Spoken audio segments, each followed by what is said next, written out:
All right, so I'm going to quickly introduce our speaker today. We have with us Dr. Tianmin Xu.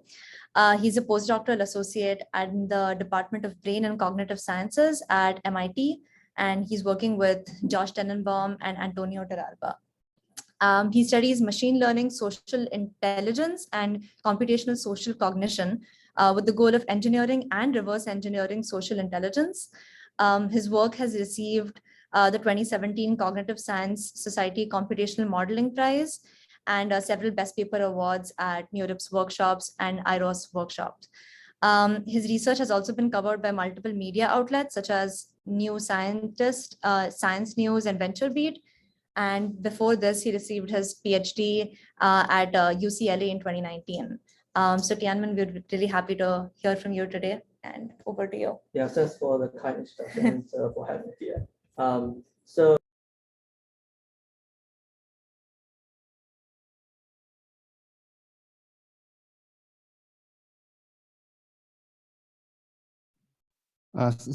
Tianmin, I think you're on mute, or the Zoom is muted.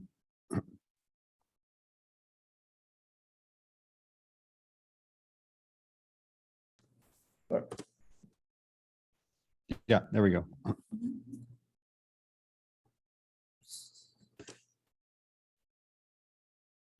All right.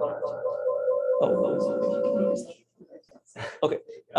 Okay. Finally, it's good. All right. So I like to say, so I'm going to talk about some of my recent work on cognitive-inspired machine social intelligence. So like many people in AI, I imagine a future of AI where you have different kind of AI systems that will live with humans and help humans in different ways. So they can be your drivers, your assistants, co-workers, even your teachers.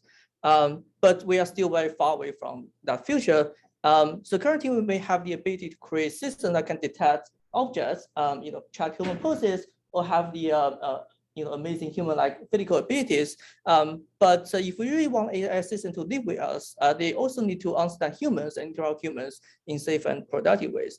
To achieve that, I would say there's like key missing ingredients, which is social intelligence. So here I'm going to show a video of how children understand and interact with people.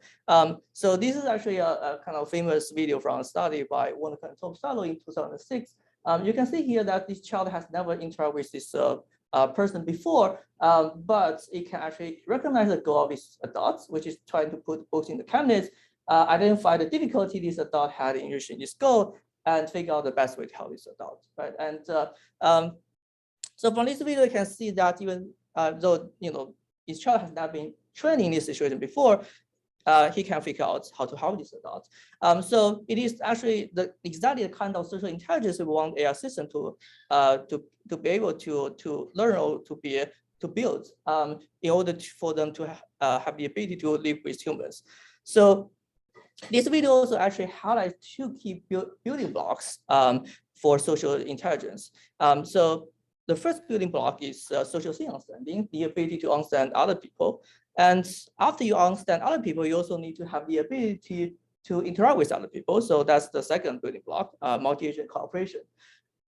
But then the question here is that how we can engineer these two key building blocks and achieve human-level social intelligence. So one popular way to do this is to collect data and train system on those data. So if you want to train a system to recognize human activities, you can collect a lot of human activity data from internet or from other source and train system on those data. Or if you want to train a system to interact with people, you can put a system into a real world and allow the system to interact with humans in that way. However, any data collection that involves human could be very expensive and sometimes even unsafe. And moreover, the system trained in this way may have the difficulties to generalize into unsafe situations. So for example, we can train a system to help adult put books into cabinet, right? That it could happen, it could be successful. However, helping happens in many different ways. I'm showing a different video from the same study. So in this case, the child needs to pick up its objects and hand these objects over to the adult. So it's totally different helping plans. And many systems that currently we can train cannot generalize to these kind of unseen situations, but children can. And why is that? So from the study of cognitive science, we know that this is mainly because we have a genetic model of the physical world and other agents. And using the genetic model, we can conduct causal reasoning to really understand the world and also other people. So it works generally like this. So first you can form a hypothesis, and using your genetic model, you can simulate what could happen in the future. And given this actual observation, you can then work backwards and conduct inference. So I'm going to give you a concrete example. So say the reason why you can understand the goal of this adult is trying to put books into the cabinet after watching his action is because you know exactly what will be the rational actions if the goal were to be putting books into cabinets, right? And this is actually consistent with the observation, so that you know the goal is indeed put books into cabinets.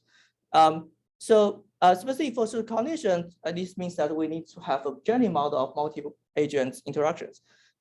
So then this could be a cognitive inspired approach where we can reverse engineer this genetic model of multiple agents and use this model to train system in a way that doesn't require a lot of training data and then can achieve a stronger generalizations. So in this talk, I will compare both approaches and really demonstrate the value of modeling humans. And also discuss some how insights from human social cognition can help us to create better approaches.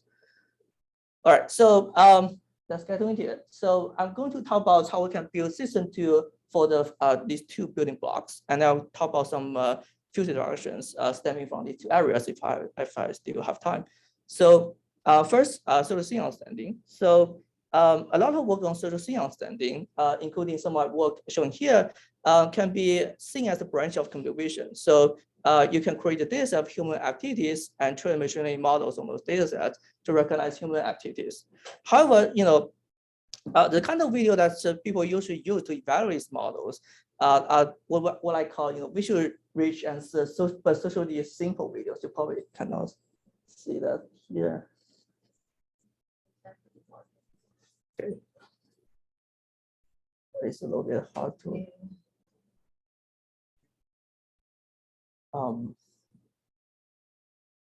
Sorry, I actually cannot see the cursor.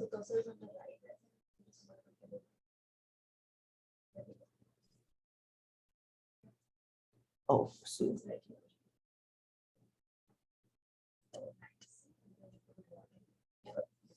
All right, so they don't actually consider very complex social interactions such as helping or hindering, and in many cases, so for example, in this case, I don't need to actually show you the full video, but just this single frame, and you can actually guess what's going on, right? It is not an easy problem to build system to recognize activity from these videos. And achievement by prior work is actually very remarkable, but at the same time, it's not at the same level of human social scene understanding. So ultimately, we want to actually build models to understand these kind of videos. And yeah, I actually consider many aspects of social scene understanding. So you need to understand physical dynamics and constraints, single agent goal, multi-agent interactions, and different kinds of relationship between agents. But it's just so hard to really work on this. Fortunately, studies in social cognition actually show you can take one step back and actually study all these different important aspects from what I call visually simple but socially rich videos. So this is actually one of the most famous display in all of psychology, which is a video created by Hyde and Seymour in 1940s. So I'm going to show a clip of this video, and you can try to watch this video and guess what's going on.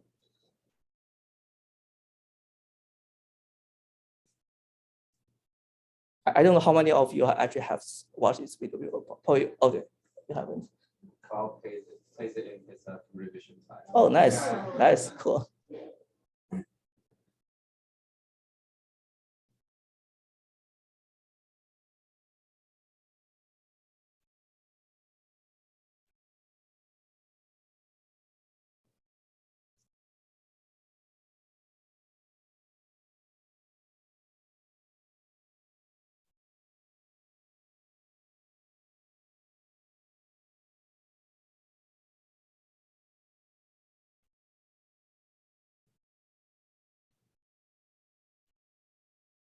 Okay.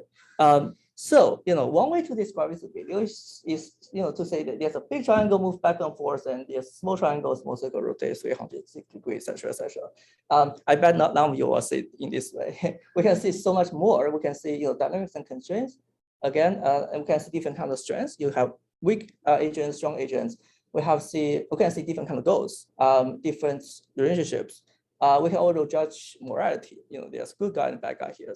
So as you can see that this is a simple display, but it actually demonstrates all these different aspects of social thing understanding. So the question for me is how we can build a model to understand these kind of videos, right? This video, I like this video a lot. Many people like this video a lot, but it's a very old movie and a single movie created many decades ago. So the first thing I want to do here is to extend this one movie to a broad range of complex social interactions. And the thing I want to do here is to propose this simulation domain called flatland. So in flatland, there are agents and objects. There are some landmarks and walls. And agents have this limited field of view. And agents can move by exerting force. They can also grab and release objects.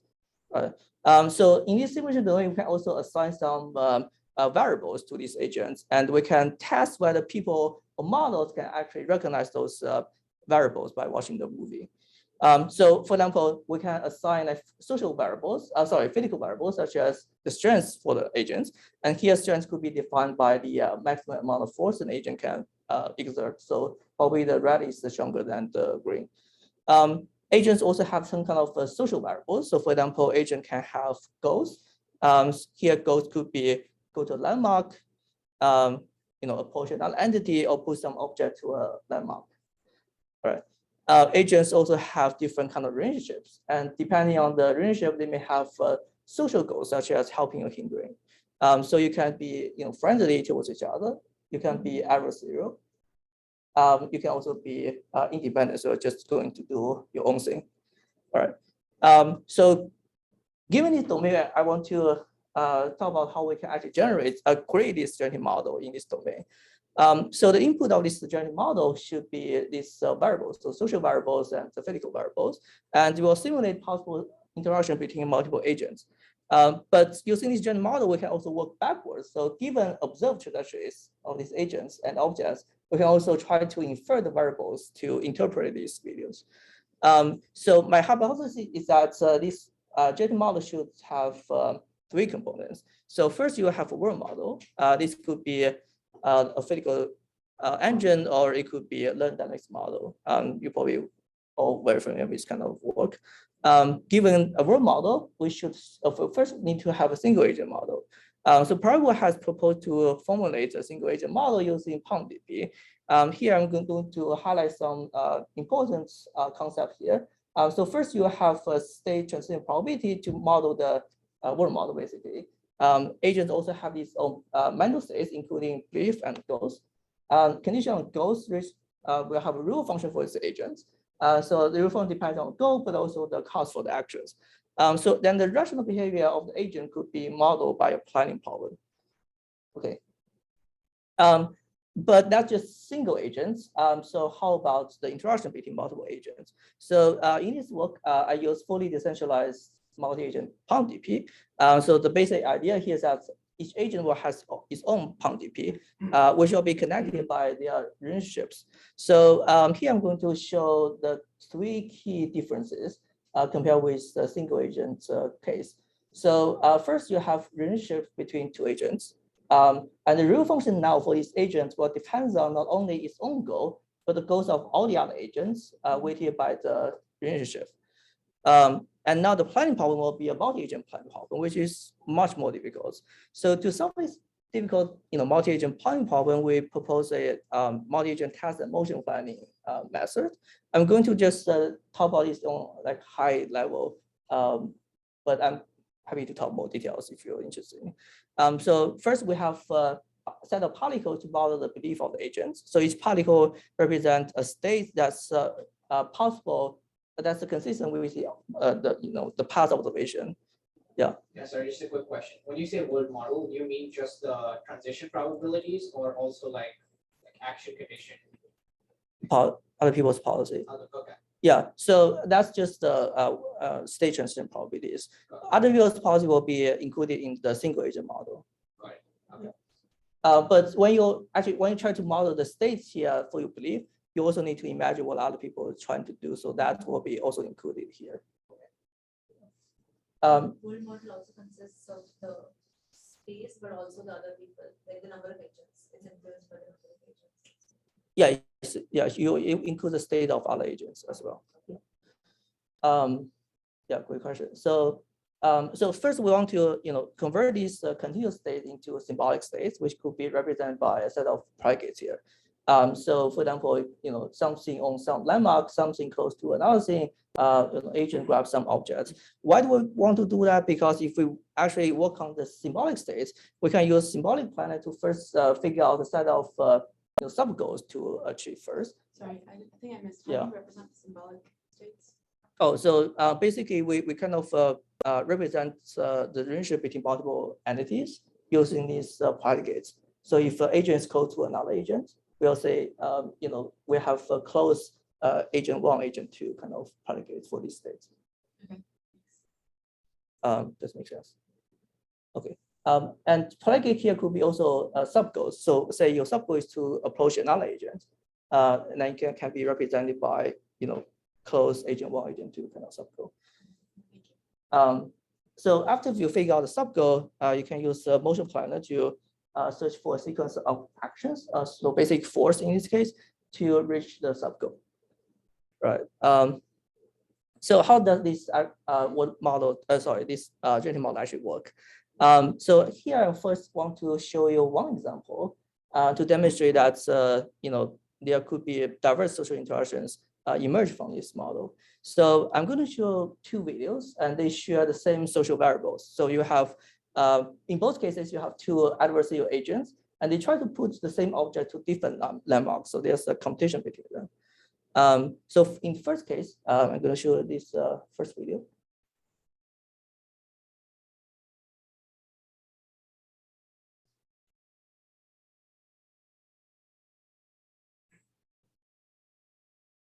Okay, second video.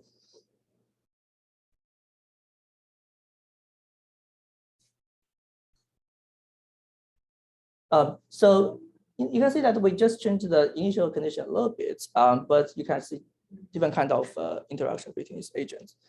Okay, so but we want to more systematically evaluate this model. So the first thing we want to ask here is that does the model actually generate human-like behaviors? So to do that, we create these gaming environments. So two people actually can control these 2 agents together, and we can collect video in this way. So we show both human control videos and machine control video to people and ask them how likely they are generated by humans. So I'm going to show like a simple demo here before I show the human experiments results. So it's like a sort of like a Turing test. I'm going to show these 2 videos one by one, and at the end try to guess which one's human generated and which one machine generated. Okay, the first one.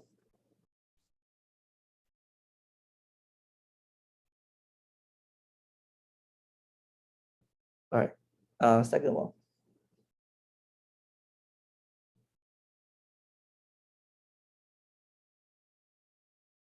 All right, raise your hand. You in chat maybe like type left if you think left is human generated. Okay, we have some. Okay, right. 2. Okay, so there's a kind of split here. What about chat? In the chat, we have 1 left. Okay, so a little bit more on the left. Okay, so but it's not like 100%, I guess. So you're right. Many of them are actually right. So the left is human controlled and right is machine controlled. I've shown this in many different places. Usually it's like a half space.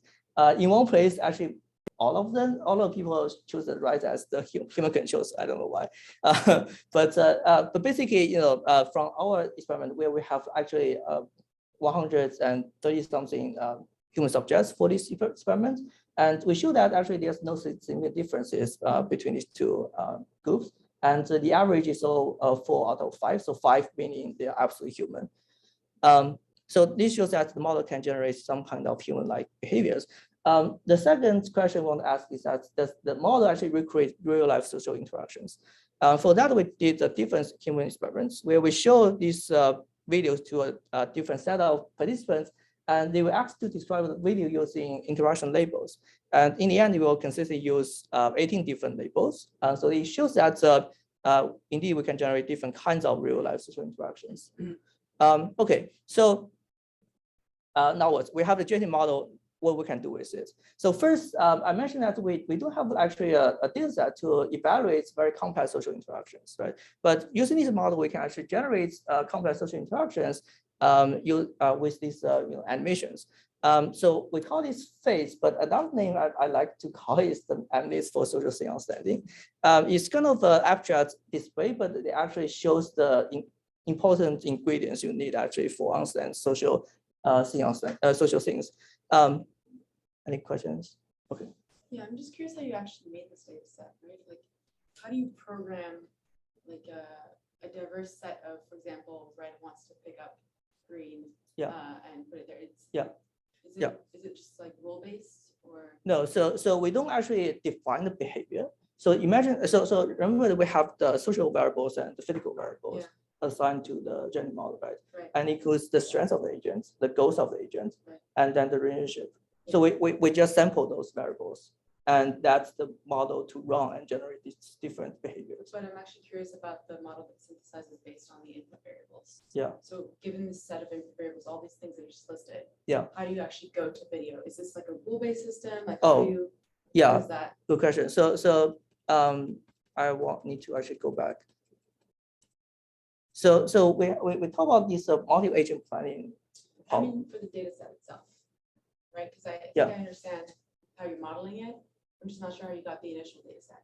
Yeah. So the data is also generated by this approach. So so the agent will try to maximize their reward using planner, and we will simulate this planner. I misunderstood. Okay. Thank you so much. Any other questions?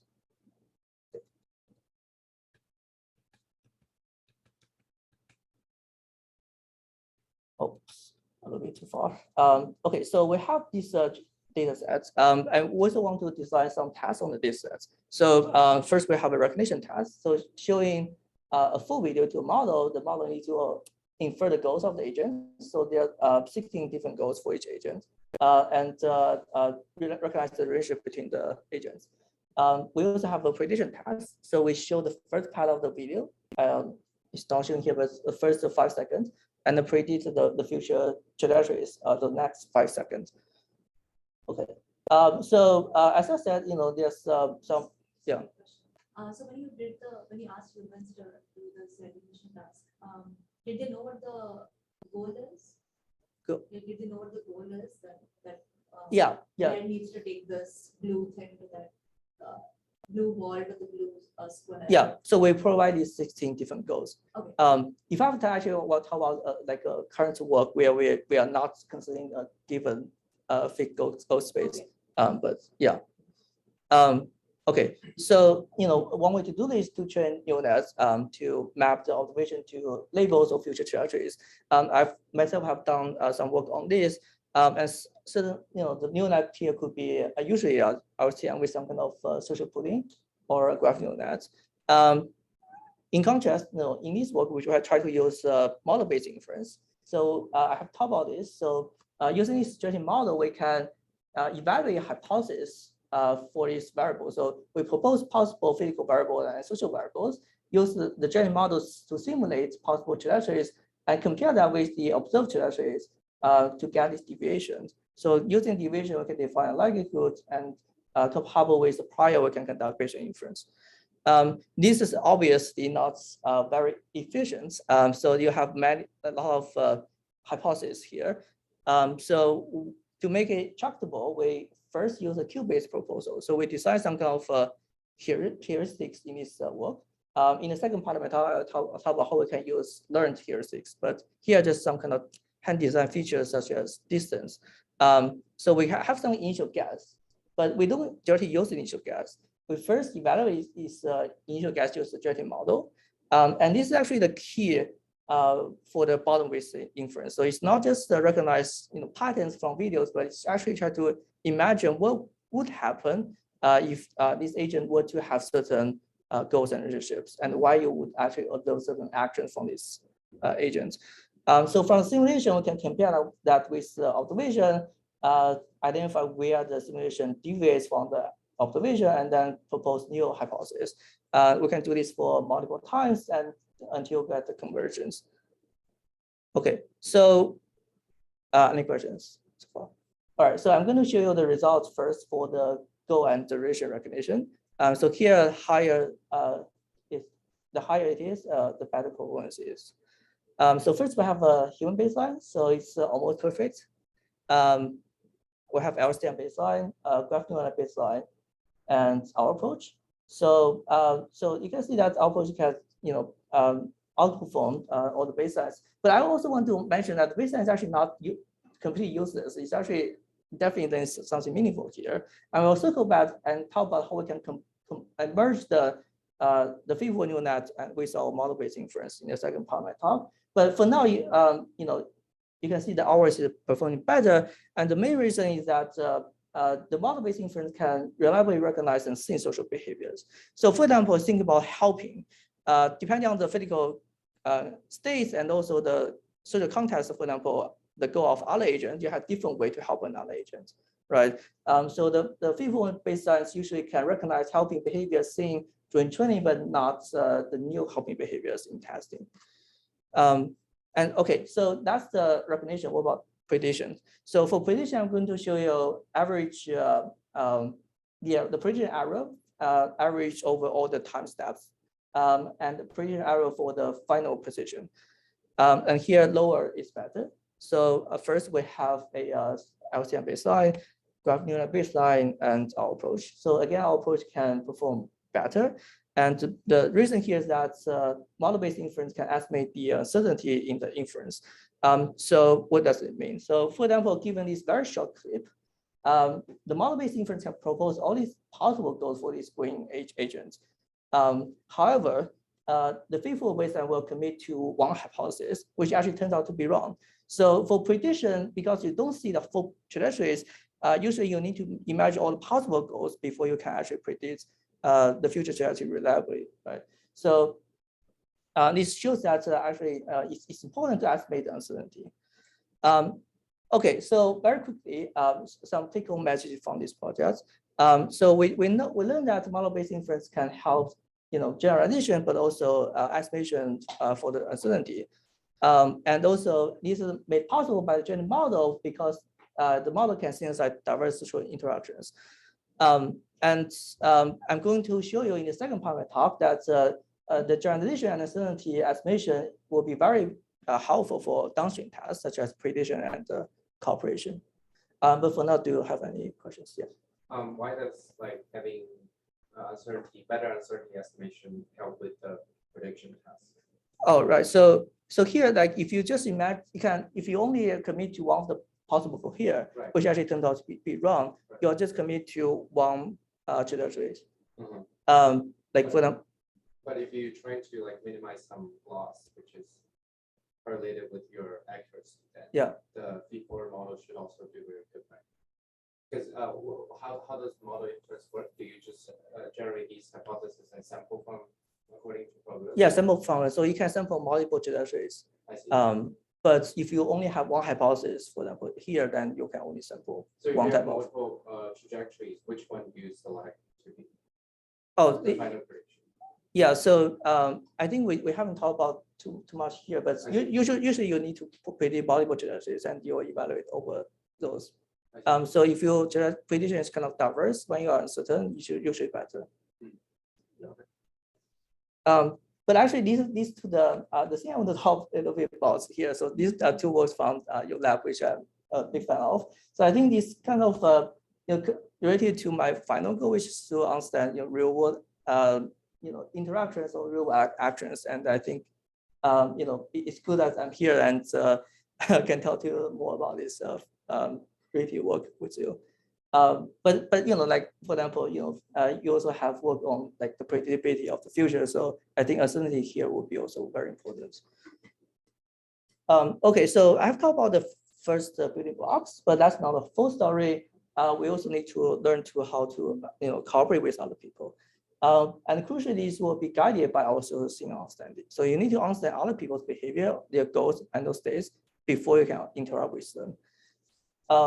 So now for the second part, I want to mention some of the common work on multi-agent cooperation. So one type of work that's kind of very popular and also kind of successful now is to train AI agent to play multi-agent games. And they can perform pretty well. But the one thing that's missing here is that they usually assume that there's a goal shared by all agents a priority. So they don't need to infer the goal of the other agents. You already know, what the other agent want to do. On the other hand, in human-robot interaction, for example, you can see the first picture is me many years ago trying to shake a hand with a robot. So in human-robot interactions, people actually want to model human, but it's usually in a lab environment. It's real environment, but it's not rich enough, and it's very hard to reproduce the method and compare different methods in this environment. So like many people in AI, we want to actually use like virtual environment to study this problem. So I think Chavi Pui from Antonio's lab has presented something like this before, right? I don't know if you're not here, but some of you are here. Yeah, I think Xavier, right? Yeah, Xavier. He presented like 2 years ago. Okay, so I'm going to briefly review what he might have talked about, and I'm going to focus on the new stuff. So there's you're probably also familiar with this, but there has been many existing embodied virtual environments. So they give you very rich physical environments, and you can deploy different kind of agents into these environments. Very nice, but unfortunately, don't support the simulation of human-like activities. So if we want to study social signal setting, for example, it's not possible. So what we do here is we want to simulate multi-agents interactions in these virtual environments. So it's virtual home social, but also called virtual home 2.0. So here we can simulate multiple agents and their interaction with the environment, but also interaction with each other. So based on this environment, we want to propose embodied social intelligence challenge that sort of combine both social signal understanding and cooperation. So I think in Chavi's presentation, I think he might mention the first version of the challenge. So we'll have two agents, main agents trying to do something, and help agent trying to guess what the main agent want to do and help main agent. And the setup in the first version is like this. So we have two phases. The first phase, the watch phase, will give a video of this main agent trying to perform a task, show this video to the help agent, and help agent will try to guess the goal of this main agent. And then we have the help phase, where we create a new environment that's different from the environment in the demonstrations, and put both agents into this environment and ask the help agent to work with the main agent to reach the inferred goal. So that's the first version, but it's not the most realistic setting because in real life, you don't get to watch a video beforehand. So what we do now is to actually remove these two phases, directly put both agents into environments and ask the help agent to simultaneously watch main agent's actions, infer the goal, and then figure out how you can help that main agent all in real time. So the general behavior you want the agent to have is that at beginning, you'll propose different kinds of goals, possible goals, and consider all the possibilities. And then when you watch more and more action from main agent, you'll start to narrow down your hypothesis space and figure out better helping behaviors. So one thing I want to mention here, for example, in this case, you're certain that the goal is about to put some place and folks into a table, onto a table, but you are not sure which table. It could be dining table, it could be coffee table. So instead of randomly guess which table you want to put it to, maybe the better helping strategy would be hand over this object to a human and let human decide, because at this point you are already not sure the goal locations, but you are sure that the human will actually need this object. So handing over object would be a good strategy for helping. But the question is that how we can get to this point. So Yeah. I have a question about the setup. So do you already assume that you know part of the goal? like you said that it needs to keep it at some table, but you don't know which table. So do Yeah. you assume that you already know that it has to keep it at some table? Yeah. So we provide the training sets. That's where the the hypothesis space comes from. So partial information about the goal is from. Yeah. And again, this is actually a very good point because it's indication that we want to actually address in the future. Okay, so why is hard? Well, there's a certain goal inference. I guess it kind of go back to your point. When you have a certain goal inference, you cannot just randomly guess one of the possible goal because it could be wrong. And if you guess a wrong goal, it could be counterproductive. So if you want to put this object here, but you guess it, it should be in a different place, you'll end up messing up the whole task. And you also need to be fast, in order to update your goal inference and helping planners frequently in a real-time manner. So how we can do this? So I have talked about, generative model could solve some of these problems. So we have shown that this generative model can generate helping behaviors, right? So why don't we just use this? Well, actually, there's something missing here. So previously, I assumed that when you try to help another person, you already know the goal of this other person. But now you don't know that, and that kind of dramatically increases the difficulties. So the way we do this to combine both online goal inference and helping planner. So especially for online goal inference, it's very similar to the model-based inference, but here we are actually combining both model-based inference and feed-forward neural nets. So first we'll give current states, which we represent as a scene graph, but also all the past trajectories of the main agent. So particularly here, the scene graph actually can be represented by a set of predicates. Again, like each edge is actually a predicate. This actually is a helpful representation for helping, which I will show in a minute. But okay, so first, given the history, we will train a neural net to propose possible goals. I guess I don't want to talk too much about details here, but it's actually very simple architecture, which will just give the first state and the current state and predict the possible goal predicates here. So we have a large set, 6,000 episodes of brain acting alone to train this one. We also create a small set to test the sample efficiency of different approach. Okay, so again, like the model-based inference, we don't directly use the proposals here. So for each goal proposed by the neural net, we want to use a planner to evaluate how likely is it going to be true. So what we do here is that for each goal, we'll predict the trajectories and the intermediate states that will lead, from the current state to the final state for the main agent. So what main agent need to do in order to reach each possible goal here. And we'll compare the actual observed actions of these main agents and see if these main agents action is actually part of any of these plans. If, for example, for this plan, it doesn't actually include these observed actions, then we will say, this plan is probably irrelevant and the goal is not actually consistent with the observation. So we'll reject this proposal. So in the end, we'll use particle filtering to maintain a set of possible particles, include the possible goals, but also the future trajectory of the main agents that need to be, that could lead to the final goal. Okay. So one way to use this proposal to generate a helping plan, a very naive way, would be for each goal, you generate a helping plan separately, and you kind of count the frequency of the first actions. That's probably the easiest way to get helping plan. But I'm going to show actually this does not work at all. What we need to actually look at is not the actions, but intermediate states in these future trajectories. So remember that each state could be represented by a set of predicates here, right? So sometimes you can find that some predicates, even though the goal will be very diverse, but there are some predicates will be present in all of these, or at least in most of these particles. So for example, here you'll see enhanced apple predicate. So that means that apple is grabbed by a main agent.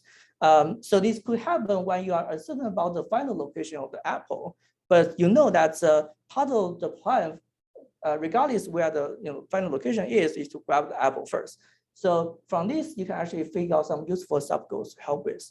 And specifically, we consider all the edges or all the predicates here as possible subgoal candidates.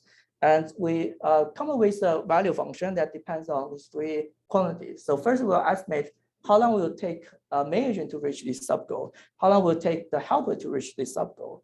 And how often this sub-goal actually appears in these particles? So more often it is, more likely these sub-goals to be necessary for whatever final goal you're going to reach. So combine these three quantities, we have this value function, which has three terms. So how much time you can actually save by helping this sub-goal, weighted by the probability here, the cost for helping this sub-goal, and then the state change that's going to be caused by the sub-goal. So we don't want to mess up the environment by helping irrelevant sub-goals, right? So we want to also get the penalty here. All right, so based on this value function, you can get the best sub-goal here to help with. Given a sub-goal, like the project I introduced before, we'll use low-level planner. So here the low-level planner will be MCTS to figure out the actions to reach this sub-goal. All right, so how does it work? So I'm going to show, how much time do I have right now?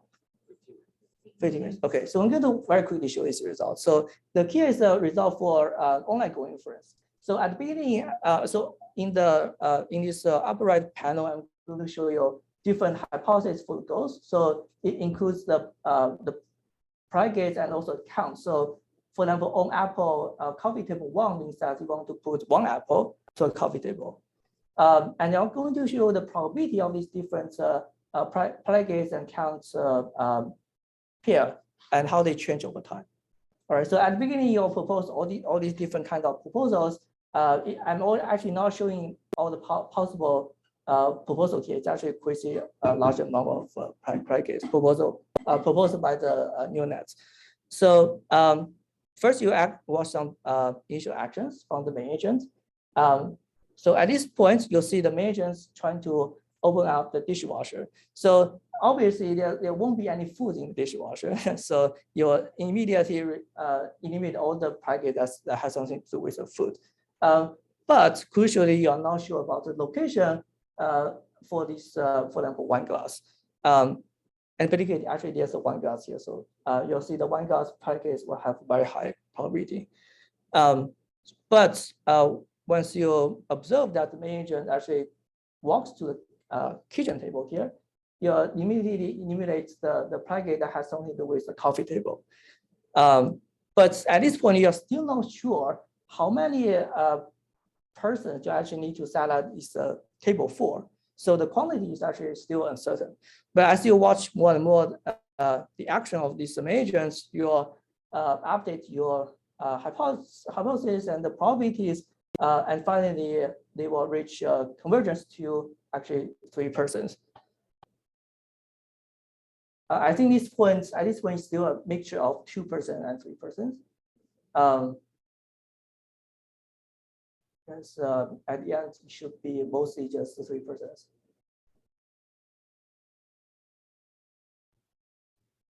Okay, so yeah, so at this point, it's mostly just 3 persons. All right, so this is helping, but what about us? Is going for what about helping? So for helping, we are using this speed up to measure the performance. So first, for the same task, we will ask main agent to perform it and measure how long it will take main agent to reach the goal. And we'll measure how long it will take both agents to reach the goal. And compare this ratio, we can get this speed up. Right. Okay, so I'm going to show some results, the most important one. So first, our approach performed the best here. And there's some interesting baseline here. So first, if we use a hierarchical planner without goal inference, basically a random sample goal, it will be actually hurting the performance because you have conflicting goals. And here, this one is actually the best performing model in the original watch and help challenge where you have the whole video. So what it does is that you'll train the goal network, sample a single goal, basically the most possible goal by argmax, and then use a hierarchical planner to help with that single goal. So it can help to a certain degree, but certainly not as good as our approach. And this is the action frequency based on I talked about before by using multiple hypotheses. So the naive way to use multiple hypotheses is actually not as good. It's actually not better than just using single goal. And also we use smaller data sets of the 5% of the large sets to train this proposal net. And we show that our model actually uses this worse proposal net because it's trained on smaller data sets. It can still perform relatively well compared to the one that's trained on the large sets. The performance jump is not that large, but for the baseline, it's actually almost not useful at all. Okay, so we also have a human interface here, so we can ask human to act as the main agent and work with the AI helping agent here. So then we can actually measure main agent helping, AI helping main agent condition, compare that with the AI helping AI condition. So again, you can see that the ranking of the performance is actually pretty similar. However, the performance in the AI helping human condition is a little bit lower than the AI helping AI condition. It's mostly because human is actually not paying attention to the AI, what AI has done. It actually shows an important aspect that we're now modeling here. So human also need to infer whether AI agents are trying to help you or hinder you or doing nothing relevant. So it has this recursive reasoning, which we're actually trying to do in our recent work. Okay, so there's some emergent helping behavior. So I'm talking about like this handing over behavior. So for example, in this case, you hand over this apple to the agents and grab another object. And in this case, I think it's behavior that's like putting back. So the help agents realize that it makes a mistake at the beginning by grabbing a fork, but actually the agent already grabbed another fork here. So it decides that I don't want to mess up the environment, so I will put it back. Okay, so there are several key messages here. So successful cooperation really relies on sophisticated social inference. And this could be achieved by combining both learned proposal diffusion by a neural net and also our model-based inference, which could be fast, robust, and also sample efficient. And here again, uncertainty is very important. So the planner should be uncertainty aware, and you need to adapt to different levels of uncertainty and also have its ability to recover from mistakes. All right. I think I'll just very briefly talk about one of the future directions I'm really excited about. So I haven't talked much about learning, but actually learning is also important for humans. So we are not really born with the kind of social intelligence that we have now, and baby can actually grow their social intelligence using different kinds of experience very efficiently. So the question for us is that can we actually build machine learning models that can also learn from experience and grow our social intelligence? So one of the first things I've done here is that we look at how developmental psychology has been designing experiments to probe baby's social intelligence. And inspired by these studies, I collaborated with the developmental psychologists to create a machine social intelligence benchmark for promoting different kind of machine learning's ability to understand other agents' abilities in a way that's similar to young children. So using this benchmark, we want to study what kind of abilities and concepts are building, what are learned, and what kind of learning experiences are necessary. And from the initial results, I formed this hypothesis about how we can learn social intelligence. So I think it's actually very important that we have this structured model at the beginning as a building concept, but modules of this, component of this model can be learned. So for example, it could be the word model. It could be learned dynamics for the word model.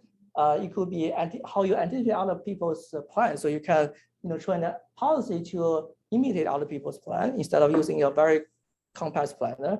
And also, like you mentioned this a lot of times. So goal space is not something building. So we start from very simple goal space, but we want to continue to grow that goal space to represent novel goals. So one of the recent work actually just accepted to ISML this year is to actually learn to represent novel goals. So imagine you want to build a robot that can set up a dinner table, but it actually means different things for different people or different occasions. So you need to actually learn to represent all these different novel goals very efficiently.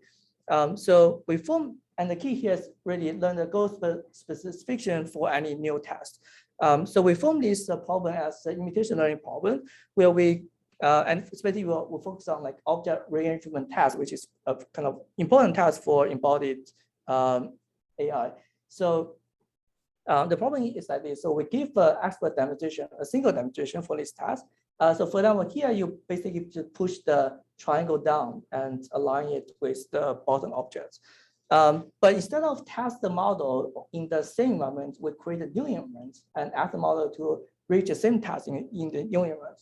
Why this is difficult? Because using single demonstration, it's actually unclear what's the true goal here. So for example, one interpretation is that instead of putting the objects in the middle, this triangle in the middle and the circle on the left and the square on the right, maybe the only thing matter here is that the triangle needs to be in the middle of the two objects, but the order for the other object doesn't really matter, right?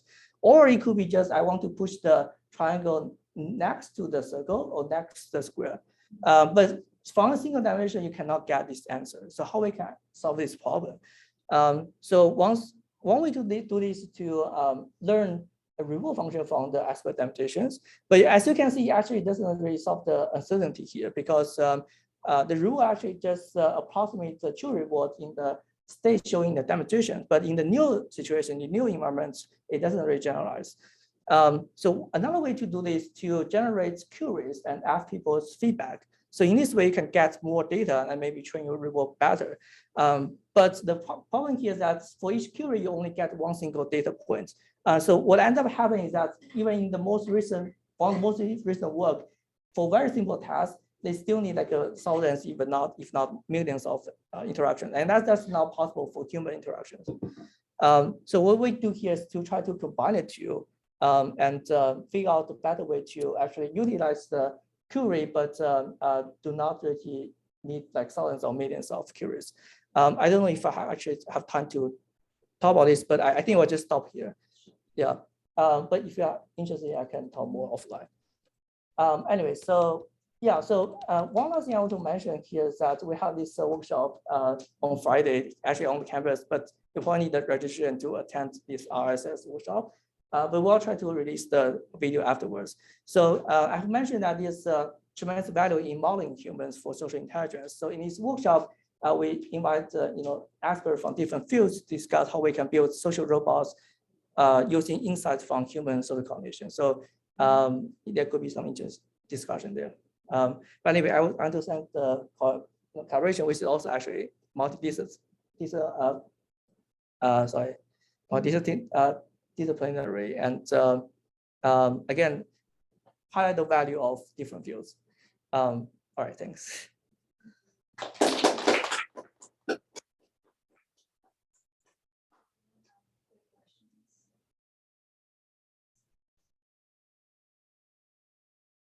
Does anyone have questions on Zoom?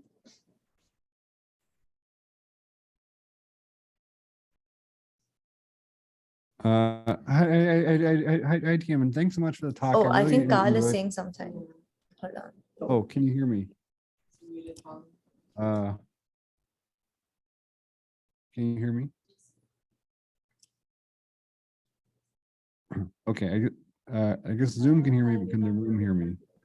Carl, 1 minute. Yeah. Yeah, can you talk, Carl? Yeah. Tianmin, thanks so much for the talk. Are you able to hear me? Yes. Great. So I was curious about what's kind of the space of human activities that you have. Like how large of it do you have right now, and what would it take to sort of grow this to sort of every type of human activity? Right. Oh. Okay. So at the moment we consider like the type of activity that has something to do with like household tasks, like cleaning up a room, set up a table, even like wash dishes or cooking a meal. I think in that space, it's actually for us, it's like rich enough. But you can imagine like more tasks, such as for example, giving a talk, having a conversation, like planning for some events in the future. But I think that would require something more than just, for example, moving things around. It will require, for example, language and communication. I didn't talk about this bit, but it's actually one of the future directions I'm really interested in. Thanks. Okay. So we'll move on to one-on-ones, but let's thank the speaker again for the great